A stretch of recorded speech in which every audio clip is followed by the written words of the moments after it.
Marcus Harrington III was the kind of man who never cried. Not when he lost his first business deal at 22, not when the newspapers wrote terrible things about him, and certainly not in public. If you believe in kindness, second chances, and the power of small moments to change lives, please like, comment, share, and subscribe to Kindness True Stories. Also, tell us in the comments where in the world are you watching from. He was worth $400 million, owned 3 private jets, and had a penthouse on every continent. He had everything the world considered important. But on a cold Tuesday evening in November, Marcus sat alone at the finest restaurant in the city, and tears rolled silently down his face. He was not crying because of money or business. He was crying because the chair across from him was empty, and it had been empty for 6 long years.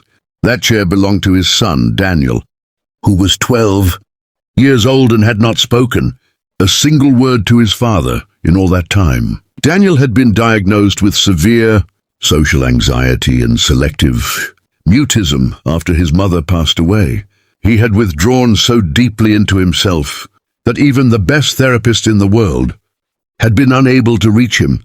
Marcus had spent millions on specialists, doctors, boarding schools with special programs, and private tutors. Nothing worked. Daniel sat in the restaurant that evening too, but at a separate table far from his father, staring at the white tablecloth, refusing to eat, refusing to acknowledge anyone around him. The restaurant was filled with soft piano music and the gentle clinking of crystal glasses. Wealthy families dined together, laughing softly, sharing food from each other's plates. Marcus watched his son from across the room and felt the loneliness of his failure settle over him like a heavy coat. He had built an empire, but he could not reach the one person who mattered most. He pressed a linen napkin to his eyes and looked away. He did not notice the little girl at the table next to his. She was perhaps 7 years old, with 2 uneven pigtails and a small gap between her front teeth. She was dining with her grandmother, a simple woman in a modest blue dress.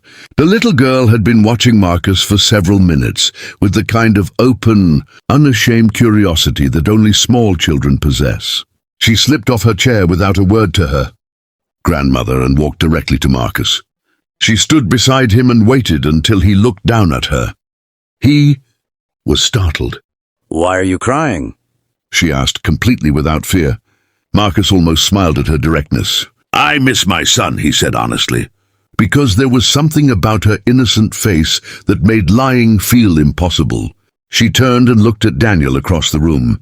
Daniel had glanced up at the sound of her voice and was now watching her carefully from beneath. His dark hair. She looked back at Marcus. "He looks lonely," she said. "He is," Marcus replied. She was quiet for a moment, thinking seriously the way children do when they are working out something important. Then she whispered, leaning close to Marcus as though sharing a great secret. "He doesn't need a therapist. He only needs a sister." Then she walked away from Marcus and crossed the entire restaurant by herself, pulled out the empty chair at Daniel's table, and sat down across from him. Marcus held his breath. Daniel stiffened immediately. But the little girl did not introduce herself, did not ask him questions, and did not try to make him talk. She simply picked up the small paper menu on the table, pretended to study it very seriously, and then said to no one in particular, "I think I want the pasta." "Do you think the pasta is good here?" She did not look at Daniel when she said it. She looked at the menu. Several seconds passed. Then Daniel very quietly said, "The pasta is good. The soup is better." Marcus gripped the edge of his table so tightly his knuckles turned white. It was the first sentence his son had spoken to a stranger in 6 years. The little girl nodded, still looking at the menu. "Okay," she said, "I'll get the soup." She waved over the waiter with complete confidence, ordered her soup, and then began telling Daniel about a dog she had seen that afternoon who was wearing a tiny red hat. Daniel listened. Then Daniel almost smiled. Then Daniel actually spoke again, asking her what kind of dog it was. By the time their food arrived, they were talking in low voices about animals and cartoons and weather clouds, and tasted like cotton candy. Marcus could not stop the tears now, but they were a completely different kind.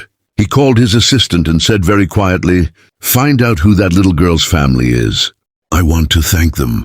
But when he looked for the grandmother to speak to her, she smiled at him gently from across the room and shook her head as if to say, "No thanks are needed. Some kindness is simply given freely, without price, without expectation, the way a child gives it naturally as breathing." Daniel and Marcus drove home together that night. In the car, Daniel said, "Dad, can we come back tomorrow?" Marcus said yes before the question was even finished. Sometimes the walls we spend millions trying to break down can only be opened by the smallest, softest knock from an unexpected hand. If this story touched your heart, please like, share, and subscribe to our channel Kindness True Stories, where every story reminds us that the most powerful thing in the world is a simple act of human kindness.